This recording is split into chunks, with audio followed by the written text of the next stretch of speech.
Mimi napenda tu kutoa shukrani zangu za dhati kwa siku hii ya leo kwa kutekeleza majukumu yangu kama mbunge wa jimbo hili la Msoma mjini.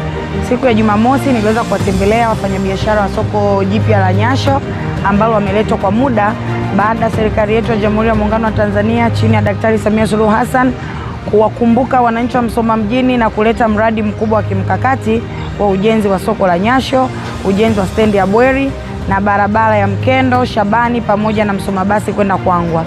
Kulikuwa kuna changamoto katika miundombinu ili waweze kufanya utekelezaji wa majukumu kama walivyokuwa katika soko la awali. Niliwaahidi na nimetekeleza. Baada ya kuwaona wahusika wa idara zote, niliweza kufika TARURA na tumekuja hapa na injinia wa TARURA ameona kuhusiana na swala la karavati ambayo walikuwa wanahitaji extended. Imeonekana kwanza karavati ni standard na imejengwa kwa kiwango kinachotakiwa, ina upana wa mita 7 na concrete wise pia thickness yake imekidhi vigezo. Kwa hiyo karavati inatosha kabisa gari za ice kuingia hapa sokoni.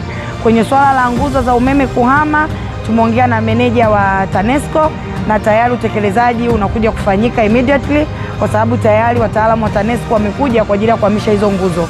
Kulikuwa na changamoto ya taa kwa ajili ya kumulika waweze kupata mwanga. Taa hizo mkandarasi ambaye mwenye mradi huu ameshapewa instruction pia na meneja wa TARURA na anakuja kufix hizo taa siku hii ya leo.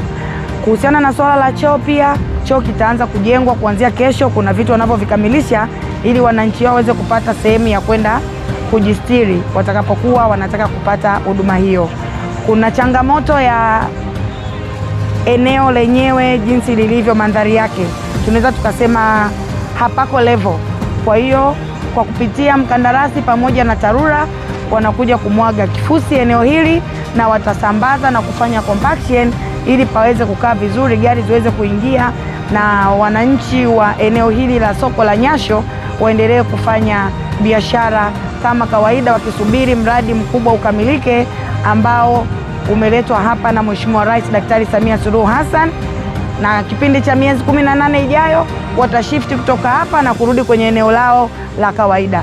Hii ni sehemu ya temporary, lakini kwa kuwa ni temporary pia wanahitaji wapate huduma zinazotakikana, na ndio maana waliniomba kama mheshimiwa mbunge niweze kuwajali katika hilo. Na nashukuru sana serikali kwa kuwa na watendaji ambao wana weledi na waadilifu na wasikivu.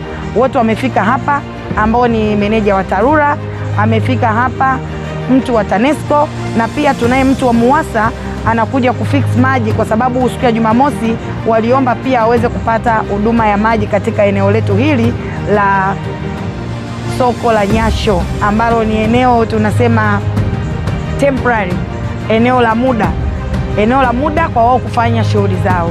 Kwa nawashukuru sana pia wananchi kwa kuendelea kuamini serikali ya Jamhuri ya Muungano wa Tanzania na kuendelea kumwamini mheshimiwa mbunge wa jimbo hili na kufikisha maombi yao kwake, na yeye kama mbunge aliyeaminiwa na wananchi wa Msoma mjini ameweza kutekeleza ipasavyo.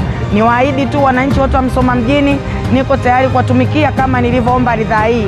Kwa yoyote, kwa mtu ambaye ataona kuna changamoto inayohusu mtu mmoja mmoja ama jamii kwa ujumla au wafanyabiashara ama lolote, asisite kunipigia, simu yangu iko on muda wote ili tuweze kuzitatua changamoto hizi, kwani tuliomba ridhaa kwa ajili ya kutekeleza majukumu hayo.